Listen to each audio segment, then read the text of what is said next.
বর্ণাঢ্য শোভাযাত্রা আয়োজনের মধ্য দিয়ে ছট প্রতিমা বিসর্জন দিল পুজো কমিটি।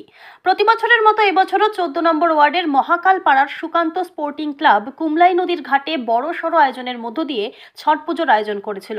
2 দিন ব্যাপী ছট পুজোতে জাতি ধর্ম বর্ণ নির্বিশেষে সকলেই অংশগ্রহণ করেছিল। পুজো দেখতে 2 দিন প্রচুর দর্শনার্থী ভিড় জমিয়েছিল। নদী প্রাঙ্গণ আলপনা, প্রদীপ এবং আলোকসজ্জা দিয়ে সাজিয়ে তোলা হয়েছিল। এছাড়াও গান বাজনা এবং সাংস্কৃতিক অনুষ্ঠানের আসর বসেছিল। বুধবার সন্ধ্যায় বিসর্জনের আয়োজন করা হয়েছিল। পুজো উদ্যোক্তারা আবির খেলে বাজনার তালে বর্ণাঢ্য শোভাযাত্রা নিয়ে শহরের বিভিন্ন রাজপথ পরিক্রমা করে এরপর প্রতিমা বিসর্জন দেওয়া হয়।